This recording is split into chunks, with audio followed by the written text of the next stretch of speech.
Hello दोस्तों, आप पैसे के मामले में कितने अमीर होंगे या गरीब, ये इस पर डिपेंड करता है कि हम कितने इंटेलिजेंट हैं और इस पर ज्यादा कि आपका पैसे को लेकर बिहेवियर कैसा है।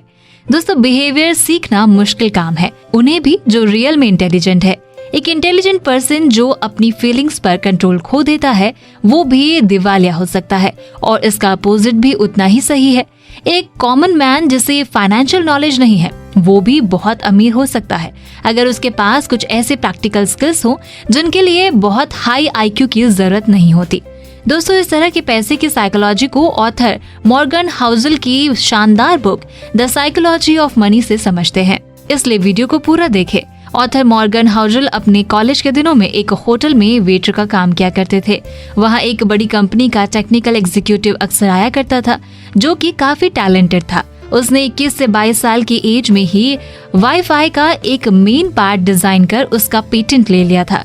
साथ ही वो कई कंपनियां शुरू करके बेच चुका था और इस तरह उसके पास बेतहाशा पैसा और सक्सेस थी। लेकिन ऑथर के अनुसार उसका जो मनी बिहेवियर था उसे इनसिक्योरिटीज और चाइल्डिश स्टुपिडिटी का मैच कहा जा सकता है।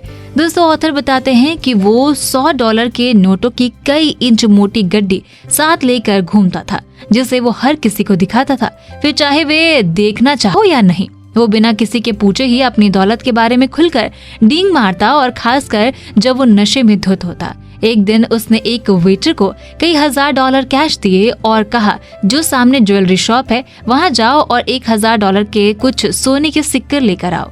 1 घंटे के बाद वो एग्जीक्यूटिव अपने दोस्तों के साथ समुद्र किनारे पर डॉक पर खड़े होकर उन सोने के सिक्के को पानी में फेंकना शुरू कर दिया, उन सिक्कों को कंकरों की तरह उछालते हुए, और फिर किसका सिक्का सबसे दूर गया इस बात पर बहस करते और ठहाके मारकर हंसते। दोस्तों, ये सब वो सिर्फ एंटरटेनमेंट के लिए कर रहे थे। कुछ दिनों के बाद उस एग्जीक्यूटिव ने होटल के रेस्टोरेंट में एक लैंप तोड़ दिया। एक मैनेजर ने उससे कहा कि वो $500 का लैंप था और उसे उसकी भरपाई करनी होगी, तो उस एग्जीक्यूटिव ने कहा, तुम्हें $500 चाहिए, और जेब में से नोटों की गड्डी निकालकर मैनेजर को देते हुए कहा, ये रहे $5000, अब मेरे सामने से दफा हो जाओ और फिर कभी भी इस तरह मेरी बेइज्जती मत करना। दोस्तों, आपके मन में ये क्वेश्चन आ रहा होगा कि इस तरह का बिहेवियर कितने दिन चला होगा, और इसका आंसर है ज्यादा दिन नहीं।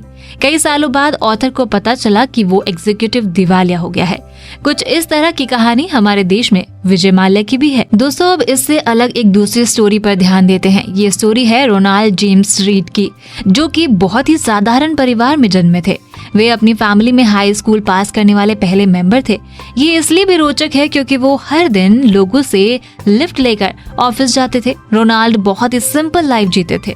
उनकी लाइफ का ज्यादातर टाइम एक गैस स्टेशन के कारों की मरम्मत करके और सफाई कर्मचारी के रूप में निकला। 38 साल की एज में उन्होंने एक 2 बेडरूम का घर खरीदा और लाइफ टाइम उसी घर में रहे। लेकिन जब 2014 में वे 92 इयर्स के हो गए तो उस एज में उनकी डेथ हुई।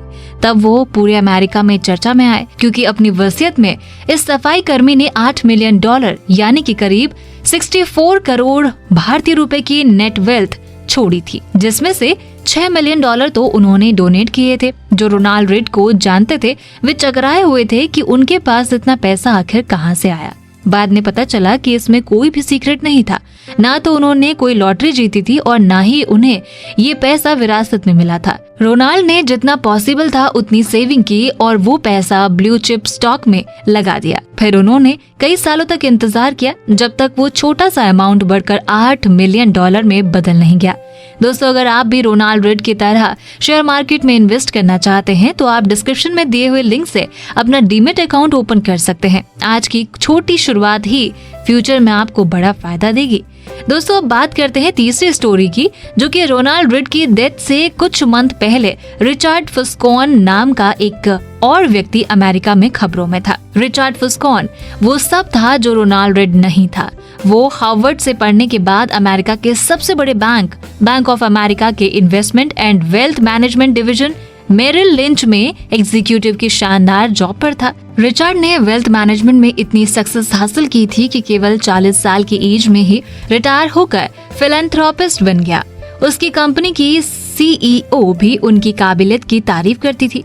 क्रेन्स बिजनेस मैगजीन ने एक बार उसे सक्सेसफुल बिजनेसमैन की 40 अंडर 40 लिस्ट में शामिल किया। लेकिन दोस्तों, सोने के सिक्के उछालने वाले एग्जीक्यूटिव की तरह ही इस स्टोरी में भी सब बिखर के रह गया। हुआ कुछ इस तरह, रिचर्ड ने लोन लेकर एक बहुत बड़ा घर लिया। ये घर इतना बड़ा था कि इस घर में 11 बाथरूम, 2 एलिवेटर, 2 स्विमिंग पूल और 7 गैराज थे। और इस घर का मंथली मेंटेनेंस कॉस्ट $90,000 से भी ज्यादा था, यानी कि करीब 7 लाख भारतीय रुपए। फिर आया 2008 का फाइनेंशियल क्राइसिस। इस क्राइसिस ने अमेरिका के लोगों पर बहुत बुरा असर छोड़ा। इसने रिचर्ड को मिट्टी में मिला दिया। बहुत ज्यादा लोन और इलिक्विड एसेट ने इसे दिवालिया बनाकर छोड़ा। उसने सबके सामने कोर्ट में एक्सेप्ट किया कि फिलहाल उसके पास कोई इनकम नहीं है और उसका शानदार घर बहुत कम कीमत पर नीलाम कर दिया गया। दोस्तों, हमने रोनाल्ड रीड और रिचर्ड फुस्कॉन की स्टोरी से क्या सीखा?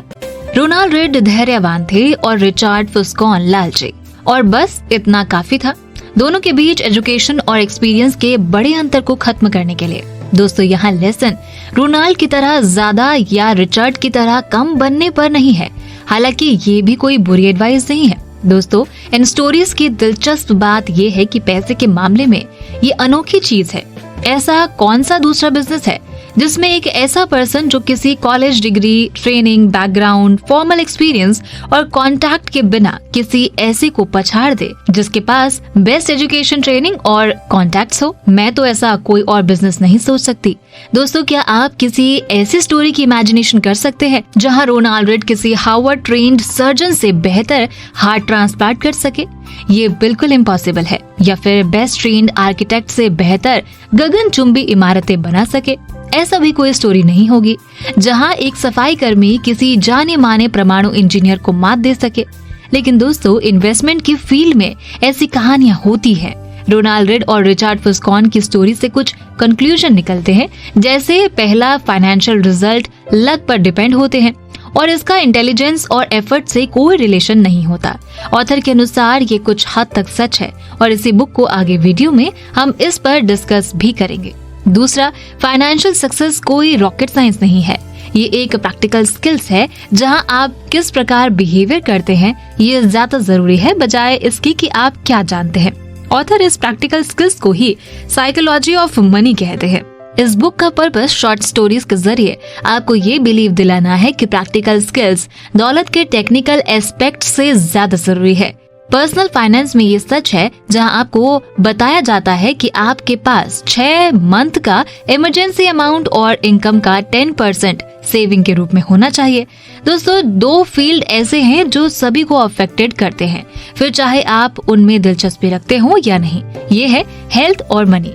हेल्थ फील्ड में पूरी दुनिया में बहुत प्रोग्रेस हुई है। इसी कारण दुनिया में ऐसी कई बीमारियों का इलाज पॉसिबल हो पाया है जिनके कारण पहले लाखों लोग हर साल मारे जाते थे।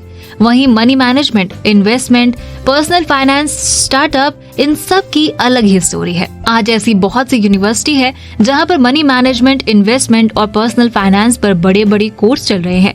यहाँ दुनिया के सबसे टैलेंटेड लोग स्टडी करने आ रहे हैं। लेकिन क्या इस बात के प्रूफ है कि इससे लोग बेहतर इन्वेस्टर बन रहे हैं? ऐसा दिखाई तो नहीं देता। अच्छी स्टडी से बेहतर किसान, कुशल प्लम्बर और अच्छे केमिस्ट बनना सीखा जा सकता है।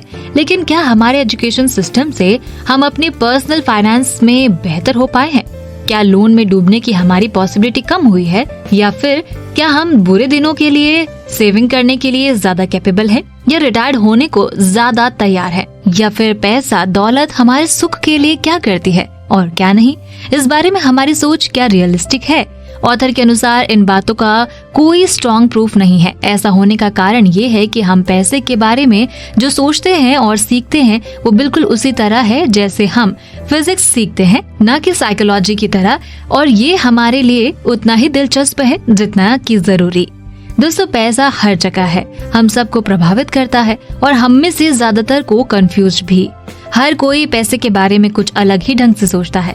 ये हमें ऐसे सबक सिखाता है जो हमारी लाइफ के कई पहलुओं में लागू होते हैं, जैसे रिस्क उठाना, सेल्फ कॉन्फिडेंस और हैप्पीनेस। तो दोस्तों, बाकी की बातें टू बी कंटिन्यूड। साथ ही अगर आप शेयर मार्केट में पैसा इन्वेस्ट करना चाहते हैं और अभी तक आपके पास डीमैट अकाउंट नहीं है या बहुत ज्यादा ब्रोकरेज से परेशान है, तो देश के सबसे अच्छे, बड़े और भरोसेमंद ब्रोकरेज फर्म ज़ीरोधा, अपस्टॉक्स और एंजल ब्रोकिंग का लिंक इस वीडियो के डिस्क्रिप्शन में है। आज ही अपना डीमैट अकाउंट ओपन करें, जहां पर आपका ब्रोकरेज मैक्सिमम 20 रुपए से भी कम लगेगा। इतनी चीपेस्ट ब्रोकरेज रेट और सेफ्टी और कहीं नहीं मिलेगी। इतनी चीपेस्ट ब्रोकरेज रेट और सेफ्टी कहीं नहीं मिलेगी। तो दोस्तों, ये बातें मैंने आपको the psychology of money book से बताई है, जो डिटेल में सिखाती हैं कि हम अपने पैसे को कैसे मैनेज कर सकते हैं, वो भी लाइफ को एंजॉय करके। सो आप ये सारी बातें सीखना चाहते हैं तो डिस्क्रिप्शन में जाकर बुक खरीद सकते हो। और अगर आप इसी बुक पर अगला पार्ट देखना चाहते हो तो मुझे कॉमेंट करके जरूर बताएं। दोस्तों, वीडियो पसंद आया तो लाइक का बटन जरूर दबा दें और हमसे जुड़ने के लिए एफर्टलेस जीके को इंस्टाग्राम पर जरूर फॉलो करें और ऐसे ही काम की बातों के लिए चैनल को सब्सक्राइब करना न भूलें।